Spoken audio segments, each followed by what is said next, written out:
नमस्कार, मी निखिल कवीश्वर, सचिव महाराष्ट्र प्रदेश काँग्रेस कमिटी। आज आपल्या सगळ्यांच्या मार्फत सर्वप्रथम सगळ्यांना संविधान दिनाच्या शुभेच्छा देतो। आणि जो 26/11चा जो भ्याड दहशतवादी हल्ला झाला होता त्याच्यामध्ये जे आपले पोलीस प्रशासन असतील किंवा इतर सर्व तो हल्ला परतवून लावण्यासंदर्भामध्ये जे शहीद झालेले जवान आहेत त्या आणि निष्पाप नागरिकांचं जे बलिदान झालेलं आहे त्यांना भावपूर्ण श्रद्धांजली अर्पण करतो। आजचा पत्रकार परिषदेचा मूळ मुद्दा आपल्या सगळ्यांसमोर मी थोडक्यामध्ये मांडतो। आपल्याला सगळ्यांना माहिती आहे की लोणावळा शहर हे हिल स्टेशन म्हणून जगामध्ये प्रसिद्ध आहे आणि हॉटेल व्यवसाय हा इथला फार महत्त्वाचा एक व्यवसाय राहिलेला आहे। आता हा हॉटेल व्यवसाय मधल्या काही काळामध्ये हे संपूर्ण वर्षच निवडणुकीचं गेल्या कारणानं थोडा आर्थिक विवंचनेमध्ये हा व्यवसाय आहे। आणि असं असताना आता लग्नसराई, तुळशीचं लग्न झाल्यानंतर लग्नसराई सुरू झालेली आहे।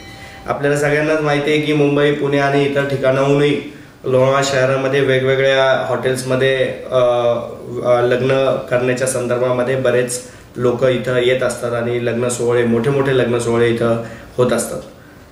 पण हे लग्न सोहळे होत असताना ज्या हॉटेलमध्ये लग्न सोहळा होतोय तिथल्या हॉटेल व्यावसायिकांनी आजूबाजूच्या नागरिकांचा, राहणाऱ्या वस्तीचा, तिथल्या रहिवाशांचा विचार करणं गरजेचं आहे आणि त्यासाठीच ही प्रेस कॉन्फरन्स आजची मुद्दाम घेतलेली आहे। आपल्याला सगळ्यांना जर लक्षात असेल की गेले कित्येक वर्ष या हायवेवरील जे हॉटेल्स आहेत तिथे बऱ्याच मोठ्या प्रमाणामध्ये लग्न सोहळे होत असतात।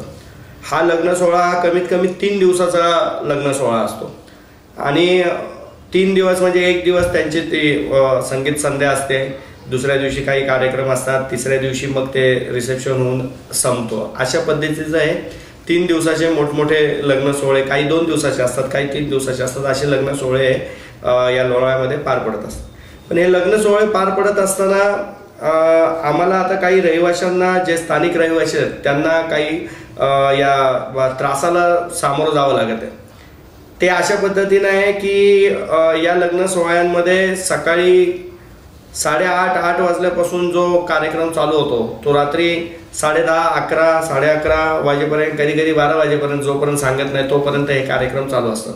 त्याच्यामध्ये सगळ्यात पहिल्यांदा म्हणजे तो 7:30-8 वाजताच त्यांचे पाहुणे येत जात असतात, त्यावेळेस यांचा ढोलीबाजा जोरजोरामध्ये चालू ढोलीबाजा चालू झाला की नंतर मग त्यांचं ते जेवणाचे ते कॅटरिंगवाले येतात, त्यांचं ते दान सगळं ते चालू असतं। ते झालं की संध्याकाळी मोठा डीजेचा साऊंड चालू होतो। तो कुठेतरी आम्ही पोलिसांना फोन केला, थोडंफार जास्त प्रेशराईज केलं की मग ते कुठेतरी कधीतरी थोडासा आवाज कमी करून बंद होतो। ते झालं की लगेच त्यांचं ते कॅटरिंगचे ते जोरजोरात भांडे टाकणं, जोरजोरामध्ये आवाज करणं, तो त्रास चालू। तो नाही झाला की लगेच यांच्या पॅकिंग करणाऱ्या त्या गाड्या असतात, त्या टेम्पो मोठमोठे ते आजूबाजूला दोन्ही साईडला पार्क असतात। आता या सगळ्या त्रासाला लोणावळा नागरिकांनी का सहन करायचा, हा त्रास हाही मूळ मुद्दा आहे। खरं तर हायवेवरती आज ॲक्सिडेंटल प्रॉन एरिया म्हणून त्या एरियामध्ये बघितलं जाईल। मी नाव घेऊन तुम्हाला सांगेन की आता समजा कालचीच गोष्ट आहे, मॅपलमध्ये आत्ताही लग्न चाललेलं आहे। तुम्ही जर आता बघितलं जाऊन तर मॅपल गार्डन आहे हायवेवरती, तिथं एक लग्न चाललेलं आहे। दोन्ही रस्त्याच्या दुतर्फा पूर्ण पार्किंग आहेत, मोठमोठे टेम्पो लागलेले आहेत, त्यांचे जे लगेज म्हणजे हे जे इव्हेंटवाल्यांचं जे सामान आहे त्यांच्या गाड्याही बाहेरच पार्क आहेत। जे टुरिस्टवाले येणार आहेत, जे त्या लग्न सोहळ्याला हजेरी लावायला जे लोक येणार आहेत त्यांच्याही गाड्या दुतर्फा पार्क आहेत। आता तुम्ही मला सांगा, जर लोणावळ्यामध्ये या भागामध्ये कुमारपासून किंवा आमच्या इथपर्यंत एखाद्याला वडापाव घ्यायचा, एखाद्याला चिक्की घ्यायची किंवा एखाद्याला काही घ्यायचं, रस्त्याच्या बाजूला गाडी लागली तर फाईन पडतो। जरा वेळ 1 मिनिटं जरी गाडी उभी राहिली तरी, जरा अशी कुठं बाजारामध्ये कुठं गाडी लागली की आपण हॉर्न मारून त्याला म्हणतो का रे तू इथं गाडी लावतो बाजूला।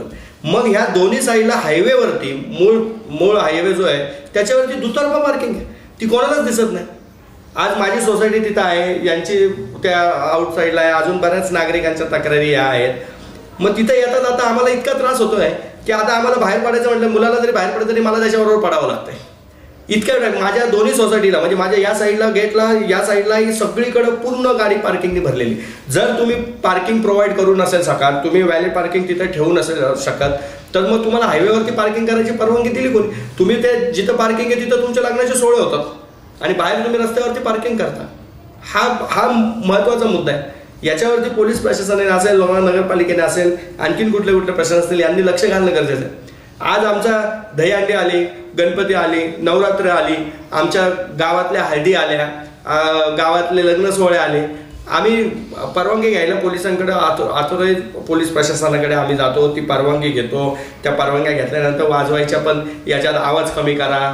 पोलीस प्रशासनही कधी कधी डायरेक्ट तिथं येतं, बंद करा, हे करा. माझा तर अनुभव असा आहे, मी तुम्हाला सांगतो. छत्रपती शिवाजी महाराजांचे जयंतीच्या दिवशी, शिवाजी महाराजांची जयंती होती, आम्ही महाराजांचेच गाणे लावून निघालो होतो डीजेच्या परवानगी घेऊन, डीजे लावून तिथून भांगरवाडीतून.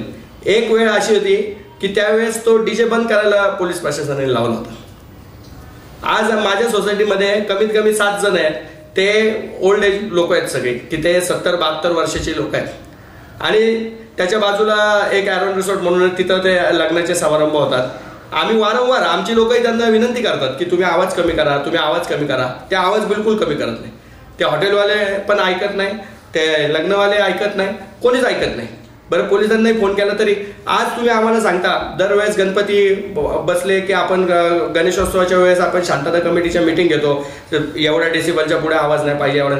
मी स्वतः आहे ना, मी शांतता कमिटीमध्ये गेले कित्येक वर्ष आहे. मी शांतता कमिटीच्या मीटिंगमध्ये आवाहन करत असतो आम्ही की तुम्ही डीजे वापरू नका म्हणून. आज तुम्हाला माहिती असेल लोणावळ्यामध्ये खूप कमी प्रमाण आहे आपल्या डीजे वापरायचं. डीजे व्यावसायिक पण वैतागले असतील की त्यांचं प्रमाणच खूप कमी आहे. आपण डीजे लावतच नाही, स्वतःचे सगळ्यांचे ढोले जिमचे खेळ हे ते अशा प्रकारे असतात. आणि मग हा मुंबईवरून येणारे लोक इथं व्यवसाय करतात. तुम्ही व्यवसाय करता करा, व्यवसायाबद्दल आमची काय हरकत नाही, ठीक आहे ना, आम्ही एखाद दिवस सहन करू. पण 3-3 दिवस जर तुमच्या गाड्या बाहेरच पार्क होणार असतील, 3-3 दिवस जर तुमचे डीजे जोरजोरात चालणार असतील, 3-3 दिवस जर सकाळी 8 वाजल्यापासून रात्री 10-11 वाजेपर्यंत तुमचा जर ढोलीबाजा चालला असेल, तर मग तो सहन कोण करणार? हा त्रास का सहन करायचा? आवाजाचं पोल्युशन हे एवढं मोठं आहे. आज तुम्हाला ग्रीन ट्रिब्युनलमध्ये तुम्ही गेलात किंवा महाराष्ट्र ग्रीन ट्रिब्युनलमध्ये गेलात, कुठे गेलात तरी त्याच्यावरती ॲक्शन होऊ शकते ना. पण तिथपर्यंत जाण्यापेक्षा आमचं मत असं आहे की पोलीस प्रशासन यांना आवाजाचं बंधन का नाही घालत? एवढे मोठे डीजे जोरजोरात वाजतात, एवढे मोठे इव्हेंट तिथं होत असतात, आणि एवढं करू नये. चला, आम्ही त्याच्यातही आम्हाला अजून एक संधी बघायची दृष्टिकोन आमचा असतो की आज आमच्या इथल्या डीजेवाल्याला, आमच्या इथल्या मांडववाल्याला, आमच्या इथल्या कॅटरिंगवाल्याला, आमच्या इथल्या हारवाल्याला, आमच्या इथल्या अजून त्या घोडीवाल्याला किंवा आणखीन किती लोकांना, बँडवाल्याला किती बिझनेस मिळतो इथल्या लोकांकडून. हाही एक महत्त्वाचा मुद्दा आहे की आज एवढा त्रास आम्ही सहन करतोय, ठीक आहे, चला करूया. पण हे जे येतात हे सगळे मोठे मोठे इव्हेंटवाले येतात, मोठमोठे इव्हेंटवाले इथं डीजेचं हे लावतात. आमच्या इथले स्थानिक डीजेवाले किती आहेत की त्यांना काही कामच मिळत नाही. आज रंगपंचमीला वर्षातून एकदा आम्ही डीजे वापरतो, फक्त एकच डीजे असतो ना वर्षातून एकदा डीजे. ती पोलीस प्रशासनाची पूर्ण परवानगी घेऊन थोडा आवाज वाढला की इथून येतो, अरे तुमचा आवाज वाढलाय, आवाज कमी करा. तक्रार आजूबाजूचं कोणीच करत नाही. इथं आम्ही आजूबाजूची लोक तक्रार करतो पण त्यावेळेस कारवाई होत नाही. हा मेन मुद्दा हा आहे. आता यांचा गौतम रिसॉर्टमध्ये त्या दिवशी काय झालं तुमच्याकडे? तुम्ही फोन केला होता मला. मी रात्री 12 वाजेपर्यंत, मी बोललो 11 वाजता बंद होतो, पण मला 12 वाजेपर्यंत चालतं. लोकांची लग्न वगैरे आहे, नातेवाईक असतात. मी काही ॲक्शन नाही घेतली, पण मी बघितलं माझी तब्येत खराब होती. 1:30 वाजेपर्यंत ते डीजे चालू होता. मग मी पोलिसांना फोन केला तर पोलीस बोलले आम्ही त्यांना सांगून आलो आहे, पण ते मला सांगून सुद्धा पण ते बंद नाही केलं. मला साहेब तुम्ही असं बोलता, ते सांगून आल्यानंतर बंद नाही केलं, मग ते घाबरणार कोणाला? पोलिसांना घाबरणार की कोण? ज्यांना घाबरलं त्यांचा पत्ता द्या, आम्ही त्यांना फोन करून सांगू.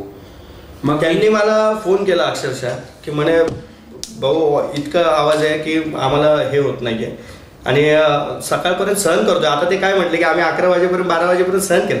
आम्हालाही माहिती ना हॉटेल व्यवसाय हा चालला पाहिजे, लग्नांवरती, कॉन्फरन्सवरती, कारण नुसत्या रूमवरती हॉटेल चालत नाही. मलाही माहिती आहे त्या गोष्टी. पण हॉटेल व्यवसाय चालत असताना तुम्ही त्यांना काहीतरी बंधनं घालून दिली पाहिजेत ना. काहीतरी तर बंधनं तुम्ही घालून द्या त्यांना. दान दान दान दान सगळीकडेच दणदणाट. तर ढोली वाजाचा आवाज, याचा आवाज, इव्हेंटचा आवाज. मग ज्या हॉटेलच्या आजूबाजूला लोकल वस्ती आहे की जिथं लोक राहतात तेच तुम्हाला रिक्वेस्ट करतात आहेत ना. मी गेले 2 ते 3 वर्ष या गोष्टींवर संघर्ष करतोय.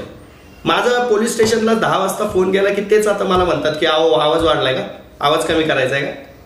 ही ही ही वेळ येते आमच्यावरती. आज हायवेवरती अशी कंडिशन आहे की तिथल्या हायवेवरच्या सोसायट्या ज्या आहेत, गौतम सोसायटी आहे, नवरत्न सोसायटी आहे, त्याच्या पुढे अजून ते यांच्या फासेमुंबीचे तिथला मधला रोड आहे, तिथून निघायचं म्हटलं तरी आम्हाला भीती वाटते किंवा मुलाला बाहेर काढायचं म्हटलं तरी आम्हाला भीती वाटते. अशी कंडिशन. कारण एकाच वेळेस रिजंटाला लग्न चालू होतं, ॲरॉनला चालू होतं, मॅपलला चालू होतं. मॅपलच्या पूर्ण गाड्या दोन्ही साईडने लागल्या होत्या. यांच्या सगळ्यांच्या जेवढ्या गाड्या इव्हेंट मॅनेजमेंटच्या आलेल्या आहेत, टेम्पो बिम्पो, ह्या सगळ्या गाड्या आजूबाजूला पार्क झालेल्या आहेत. बसच्या बस हायवेवरती पार्क झालेल्या आहेत. आज जर सोसायटीतून निघायचं म्हटलं की इकडून येणारी गाडी दिसत नाही, तिकडून लोक ये जा करतात आहेत. बरं, त्याच्यापेक्षा हाईट अजून तुम्हाला सांगतो की मिरवणुका निघतात, वराती ज्या आपण म्हणतो ना लग्नाच्या, त्या लग्नाच्या वराती निघतात ना, त्याच्यामध्ये कोल्ड्रिंक पण सर्व करतात रस्त्यावरती.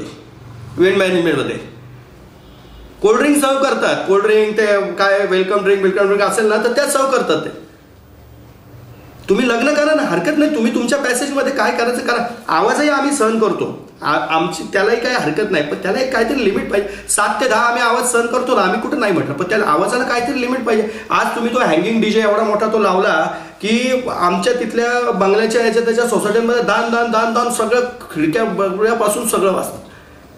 आज आपण गणेशोत्सवच्या काळात प्रत्येक मंडळांना आपण सांगून ठेवलं असं 10 वाजता डीजे बंद पाहिजे, एवढ्या याच्यामध्ये असं पाहिजे, एवढ्या याच्यामध्ये तसं पाहिजे, एवढाच डेसिबल पाहिजे. आम्ही गन आणल्यात. मग आता गन जातात कुठं? गन जातात कुठं आता? आणि हे नाही झालं की 7:30-8 वाजता जी लोक येत जात असतात, ते वराडी लोक जे येत जातात, त्यांच्या स्वागतासाठी ते ढोली वाजेवाले रेडी असतात. ते दान दान दान दान दान दान म्हणजे रात्रीचं 10 वाजताचं सुटत नाही की सकाळी 7:30-8 वाजता चालू परत ते दान दान दान दान दान दान. ही पद्धत नाही ना. व्यवसाय तुम्ही करा ना. व्यवसायाला आमच्या कुठल्याच गोष्टीला नाही. तुम्ही व्यवसाय करा, आम्ही पण त्रास सहन करू थोडाफार, पण इतका की आता हे फार पुढे व्हायला लागलं. एक तर तो रोड झाला एवढासा नॅरो रोड झालेला आहे त्या हायवेला. त्या मॅपलच्या सगळ्या गाड्या आजही तिथं पार्किंग आहे माझ्या सोसायटी. तिथं आम्हाला टर्न मारायचं म्हटलं तरी भीती वाटते की ह्या गाड्या टर्न मारू का नको. मग काय करायला लागतं की जाऊन तिकडे बाजूला थांबायला लागतं. तिथून आज ते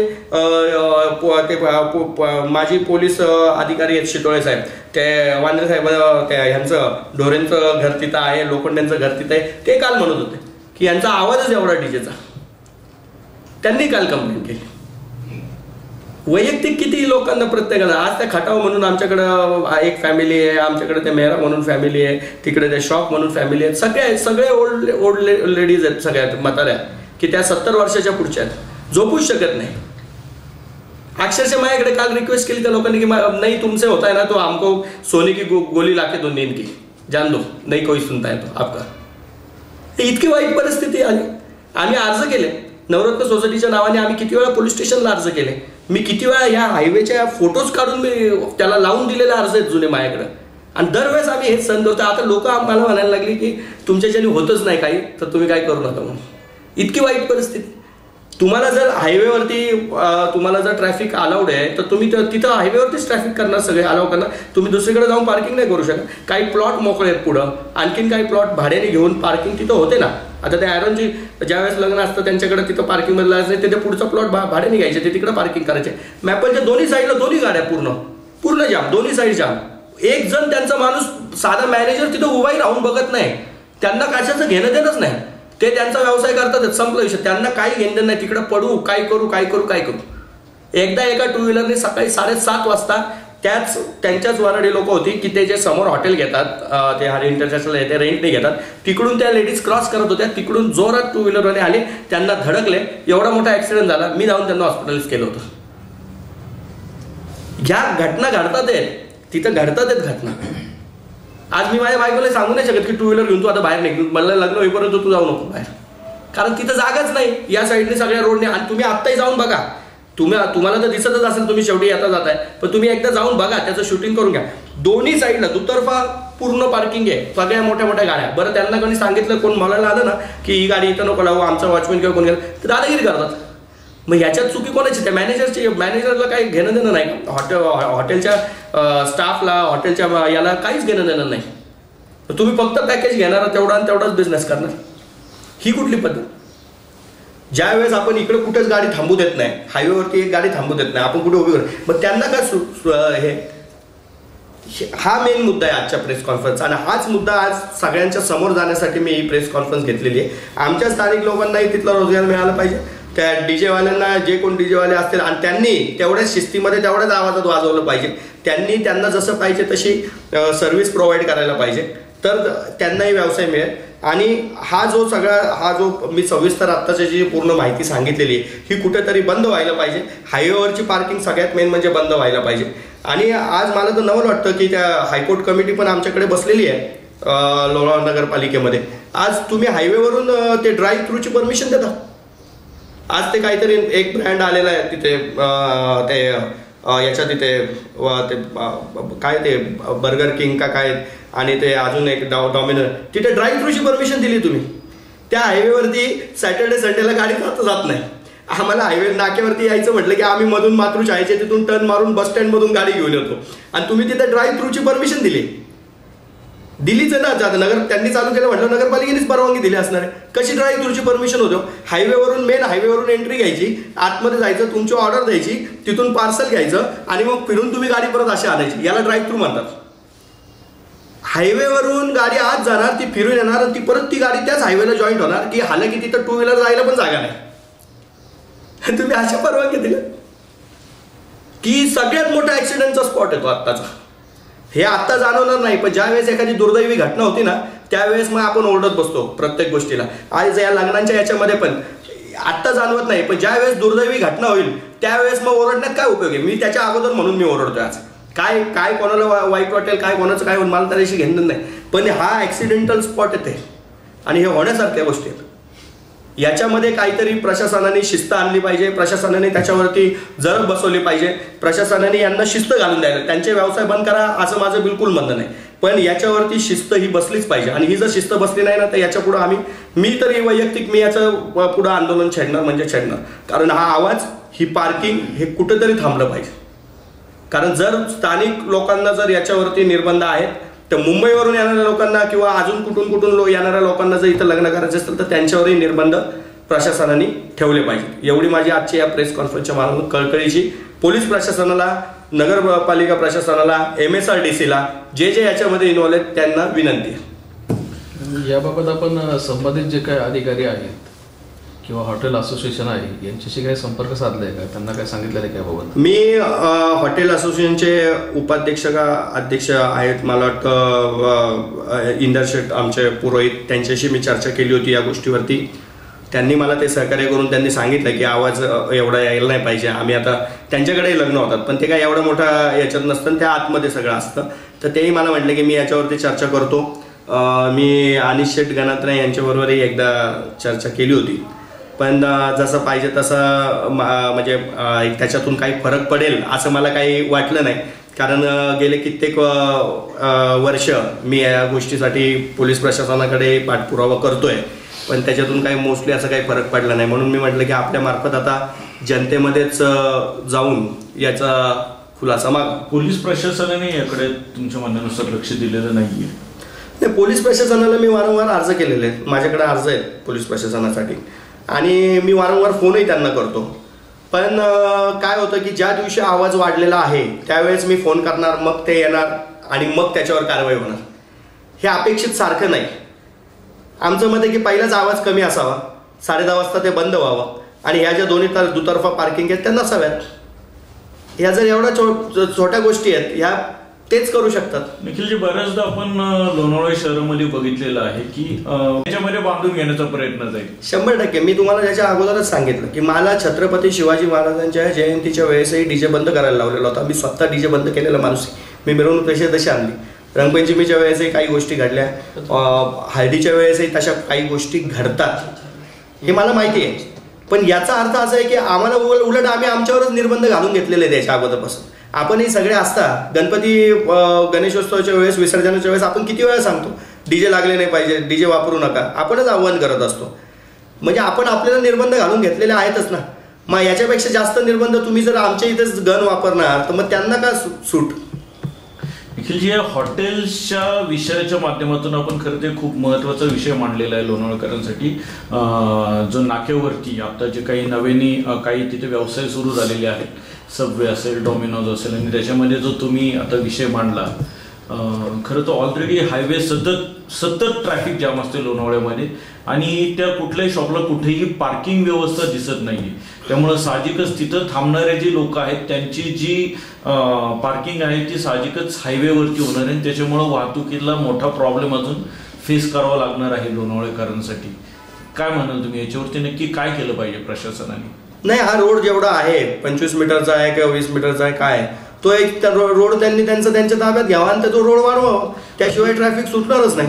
परंतु हा झाला रोड वाढवण्याचा विषय. ह्या जी दुकानं आहेत किंवा हे जे व्यवसाय नवीन सुरू झाले त्यांच्याकडे पार्किंग नाही, त्यांचं काय, त्यांच्याकडे येणारे पुढे उभे राहणार ते रस्त्यावरतीच. कारण आपण मगाशी सांगितलं की हे जे लग्न समारंभ होते त्यांची जी पार्किंग आहे ती पूर्ण हायवेलाच आलेली असते. मग हे जे व्यवसाय त्यांची देखील जी पार्किंग आहे ती हायवेवरतीच होणार, आणि अशा वेळेस मग ऍक्सिडेंट वगैरे जे होणार आहे. तर तुम्ही नक्की पोलीस प्रशासनाला यातनं काय सांगू इच्छिता? आता त्यांच्याकडे काही लोकांकडे पार्किंग आहे, पण त्याचा वापर ते दुसऱ्या कामासाठी करतात. त्यांच्याकडे पार्किंग आहे, पार्किंग नाही असं नाही, पार्किंग आहे पण त्याचा वापर ते दुसऱ्या वेळेला करतात. ज्या वेळेस ओव्हरलोड होतो की ज्यावेळेस फ्लोटिंग पब्लिकच जास्त येतात त्यावेळेस थोडाफार आपल्याला पार्किंगचा इश्यू क्रिएट होतो. पण त्यावेळेस जर एक लेन अजून वाढली, एक लेन जर समजा पार्किंगसाठी एखादी लेन थांबली तर 2 लेन फ्री राहतात. ज्या आत्ताच्या 2च लेन आहेत त्यातली एक लेन जर पार्क झाली तर एकच लेन येते जाते. हाही मुद्दा आहे. म्हणून हा रोड एक्सटेंड करणंच गरजेचं आहे. आणि त्याच्यानंतर यांनी ज्या परवानग्या दिलेल्या आहेत त्या आता तरी माझ्या माहितीप्रमाणे तरी मागच्या 2-4 वर्षामध्ये ज्या याला पार्किंग आहे त्याच याला परवानगी मिळते, नाही तर परवानगी मिळत नाही अशी माझी माहिती आहे. आता माझ्या माहितीप्रमाणे जर तशा परवानगी दिल्या असतील तर त्यांनी समजा दाखवलं त्या 10 गाड्यांची परवानगी त्यांना असते, त्याच्यापेक्षा एक्स्ट्राच्या जर गाड्या आल्या तर त्या थोड्याफार इकडे तिकडे कुठेतरी ऍडजस्ट होतात. असा इश्यू आहे.